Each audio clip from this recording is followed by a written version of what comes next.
My name is Jamie Raskin. It's my honor to represent the people of Maryland's 8th Congressional District in the House and also to serve as the lead House manager. And, Mr. President, we will indeed reserve time for rebuttal. Thank you. Because I've been a professor of constitutional law for 3 decades, I know there are a lot of people who are dreading endless lectures about the Federalist Papers here. Please breathe easy, okay? I remember well W.H. Auden's line that a professor is someone who speaks while other people are sleeping. You will not be hearing extended lectures from me because our case is based on cold, hard facts. It's all about the facts. Now, President Trump has sent his lawyers here today to try to stop the Senate from hearing the facts of this case. They want to call the trial over before any evidence is even introduced. Their argument is that if you commit an impeachable offense in your last few weeks in office, you do it with constitutional impunity. You get away with it. In other words, conduct that would be a high crime and misdemeanor in your first year as president, and your second year as president, and your third year as president, and for the vast majority of your fourth year as president, you can suddenly do in your last few weeks in office without facing any constitutional accountability at all. This would create a brand new January exception to the Constitution of the United States of America. A January exception. And everyone can see immediately why this is so dangerous. It's an invitation to the president to take his best shot at anything he may want to do on his way out the door, including using violent means to lock that door, to hang on to the Oval Office at all costs, and to block the peaceful transfer of power. In other words, the January exception is an invitation to our founders' worst nightmare.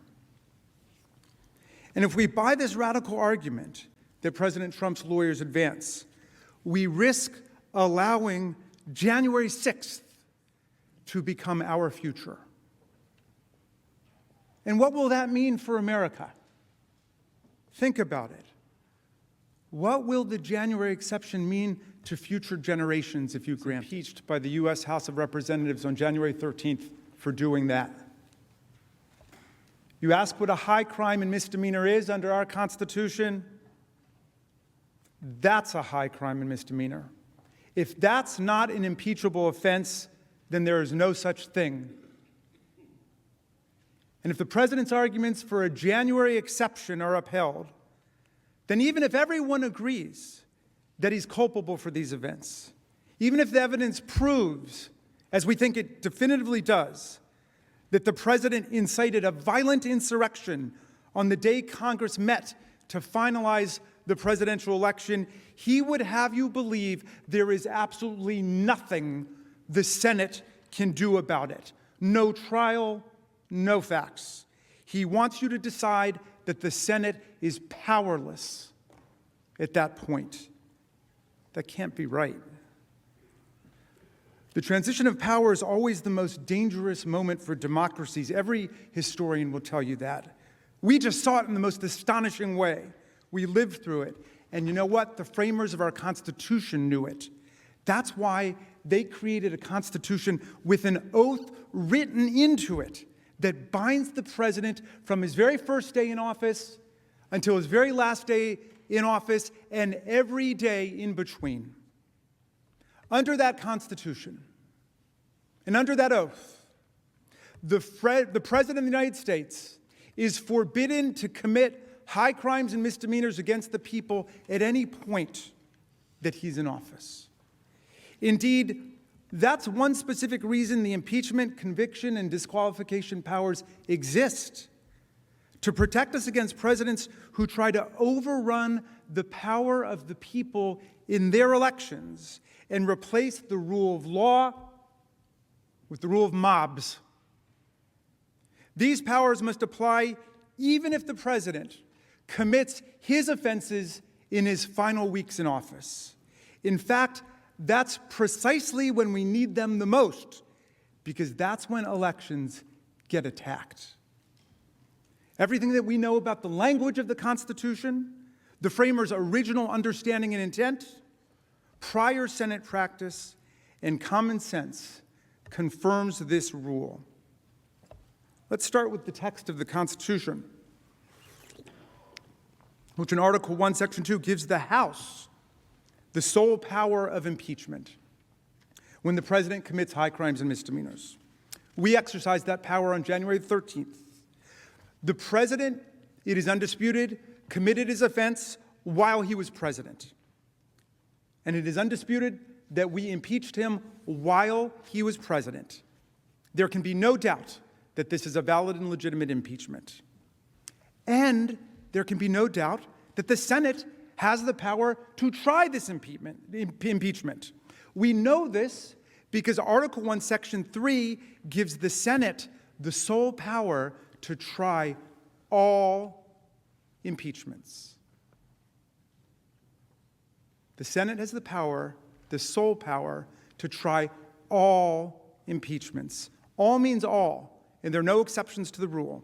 Because the Senate has jurisdiction to try all impeachments, it most certainly has jurisdiction to try this one. It's really that simple. The vast majority of constitutional scholars who studied the question and weighed in on the proposition being advanced by the president, this January exception, heretofore unknown, agree with us. And that includes the nation's most prominent conservative legal scholars, including former 10th Circuit Judge Michael McConnell, the co-founder of the Federalist Society, Stephen Calabresi, Ronald Reagan Solicitor General Charles Freed, luminary Washington lawyer Charles Cooper, among hundreds of other constitutional lawyers and professors. I commend the people I named, their recent writings to you in the newspapers over the last several days. And all of the key precedents, along with detailed explanation of the constitutional history and textual analysis, appear in the trial brief we filed last week and the reply brief that we filed very early this morning. I'll spare you a replay, but I want to highlight a few key points from constitutional history that strike me as compelling in foreclosing President Trump's argument that there's a secret January exception hidden away in the Constitution. The first point comes from English history, which matters because, as Hamilton wrote, England provided the model from which the idea of this institution has been borrowed. And it would have been immediately obvious to anyone familiar with that history that former officials could be held accountable for their abuses while in office. Every single impeachment of a government official that occurred during the framers' lifetime concerned a former official. A former official. Indeed, the most famous of these impeachments occurred while the framers gathered in Philadelphia to write the Constitution. It was the impeachment of Warren Hastings, the former Governor General of the British colony of Bengal, and a corrupt guy. The framers knew all about it, and they strongly supported the impeachment. In fact, the Hastings case was invoked by name at the convention. It was the only specific impeachment case that they discussed at the convention. It played a key role in their adoption of the high crimes and misdemeanors standard.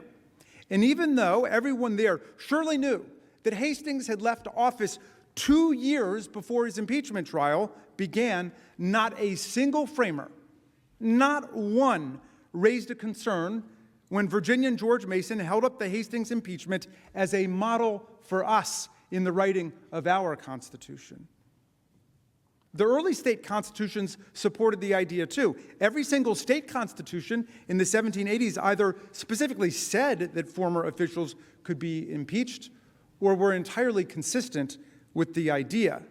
In contrast, not a single state constitution prohibited trials of former officials. As a result, there was an overwhelming presumption in favor of allowing legislatures to hold former officials accountable in this way. Any departure from that norm would have been a big deal. And yet there's no sign anywhere that that ever happened. Some states, including Delaware, even confined impeachment only to officials who had already left office. This confirms that removal was never seen as the exclusive purpose of impeachment in America. The goal was always about accountability, protecting society, and deterring official corruption.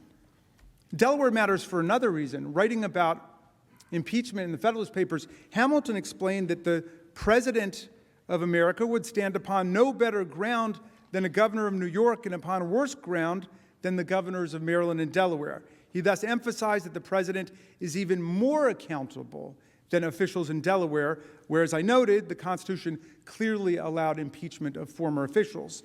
And nobody involved in the convention ever said that the framers meant to reject this widely accepted, deeply rooted understanding of the word impeachment when they wrote it into our Constitution. The convention debates instead confirm this interpretation. There, while discussing impeachment, the framers repeatedly returned to the threat of presidential corruption aimed directly at elections, the heart of self-government.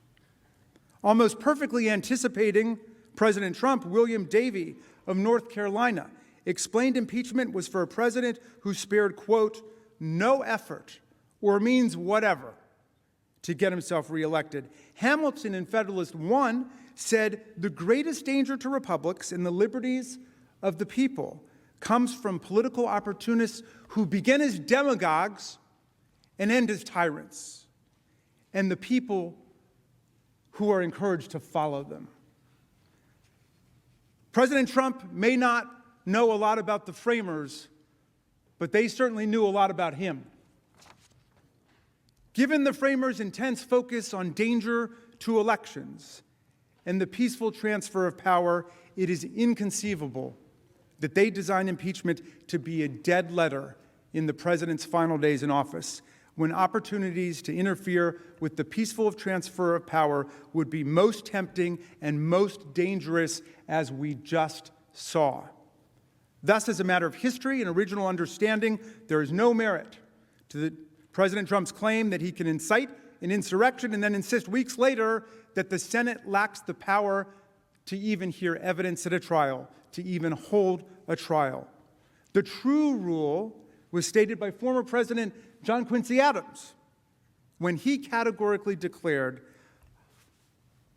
I hold myself, so long as I have the breath of life in my body, amenable to impeachment by the House for everything I did during the time I held any public office.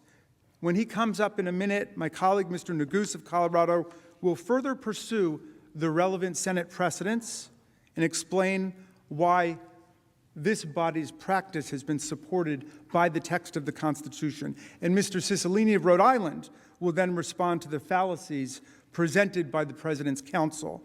And after these gentlemen speak, I will return to discuss the importance, the fundamental importance of the Senate rejecting President Trump's argument for the preservation of democratic self-government and the rule of law in the United States of America.